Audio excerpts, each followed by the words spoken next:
childbearing. Now, many people, and everyone in this room understands the link between large families and poverty. However, there are people who amazingly have graduated from high school and indeed gotten beyond that who don't understand this link. Stephen Forbes, who ran for president of the U.S. and is head of Forbes magazine, wrote an editorial in which he said, population growth is a good thing because it stimulates economic growth. It creates more consumers. And so we should encourage population growth everywhere in the world and stop this nonsense about family planning. So I wrote a letter to the editor of Forbes, which he chose not to run, saying, perhaps Mr. Forbes is right. And indeed, if he is, he should move to one of the economic powerhouses like Nigeria or Bangladesh, rather than living in the impoverished West. Now, an author that I'm very fond of, who's done really wonderful work, Bruce Sundquist, did a summary of the cost of infrastructure on a per capita basis. In a place like Australia, it's pretty high. In the average developing country, in US dollar terms, it's $13,000 per person over a lifetime. Roads, schools, municipal offices, water, sewer, whatever they have. It's not a huge expenditure. But when you multiply $13,000 times net growth of the world's population of 82 million, that's $1 trillion a year in additional infrastructure demands on the developing world just to keep per capita infrastructure even. This is something the developing world is coming nowhere near, coming close to. And as a result, the infrastructure in developing countries is falling apart. And in urban centers in particular, the infrastructure is not only being affected by population natural increase, but by in-migration from rural areas. So when you travel to various developing cities, cities in developing countries, you see crumbling infrastructure.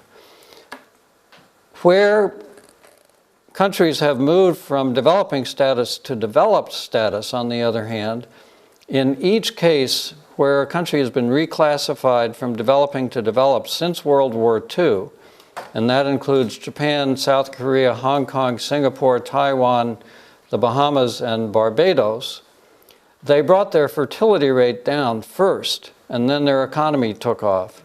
And what happened was, with no change in family income, people were spending less on survival needs of food, housing, and clothing because they had fewer children, and therefore they had a little money left over. That money could be spent on elective goods, stimulating the manufacturing sector.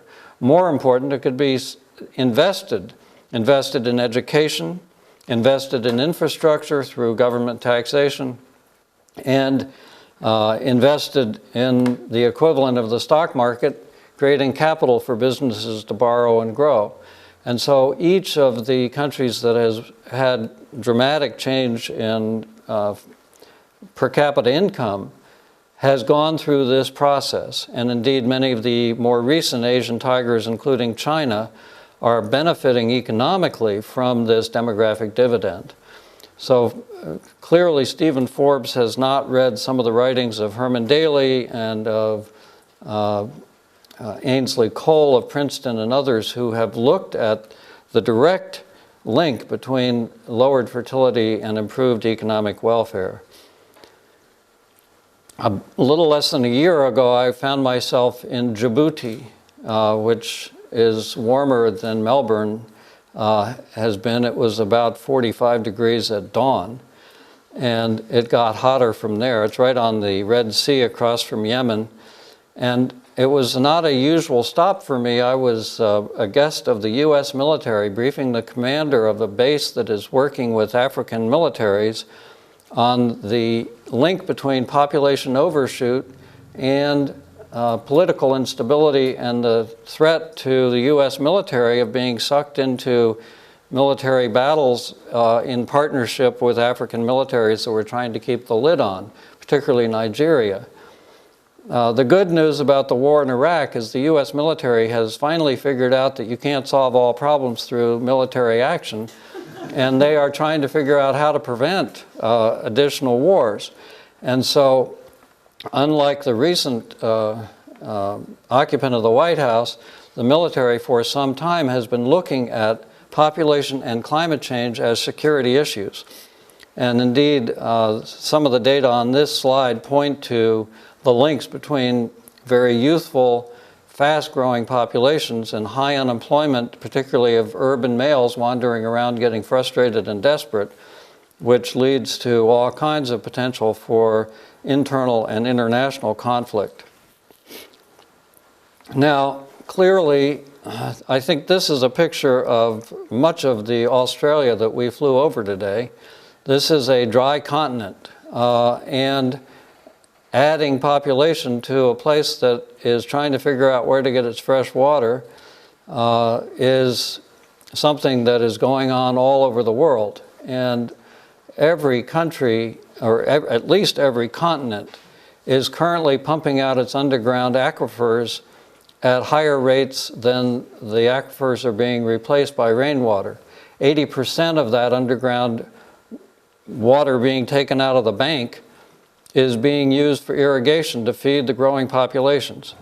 And in India, the water is being taken out at twice the rate of replacement by rainwater. So the water table is sinking about 10 feet or about 3 meters a year. And farmers are having to drill deeper and deeper to get at the water. At some point, that water will just not be accessible.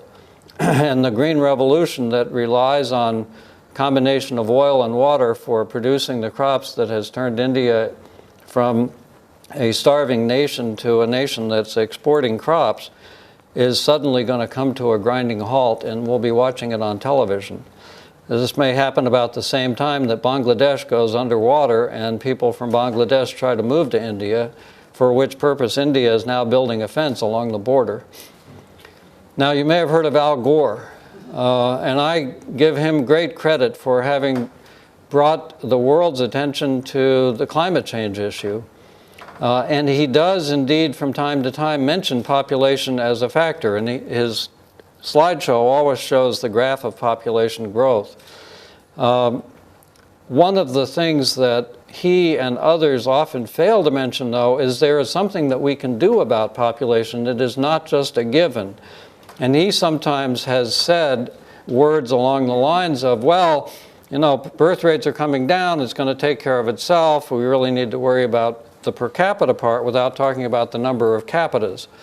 But I think he understands that there are things that can be done. He was the head of the U.S. delegation to the Cairo conference in 1994, and he's very strongly supportive of family planning.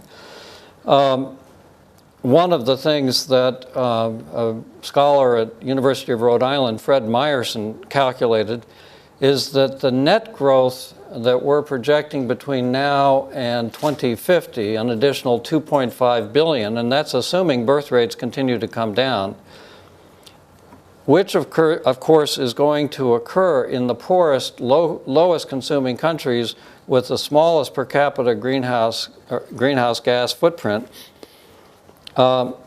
is the carbon equivalent of adding 2 United States to the planet. So while we watch the United States struggling to try to bring about even a 10% reduction in per capita use, and by the way, the U.S. is the 3rd fastest growing country in the world in terms of absolute numbers, increasing at 3 million a year. And people who are moving to the U.S. are quadrupling their greenhouse gas output. The thought that we will add the equivalent, the current day equivalent of 2 United States to the planet in terms of greenhouse gas output through the additional population growth that is the median UN projection, leads me to conclude that we can't solve the climate crisis unless we address the population issue.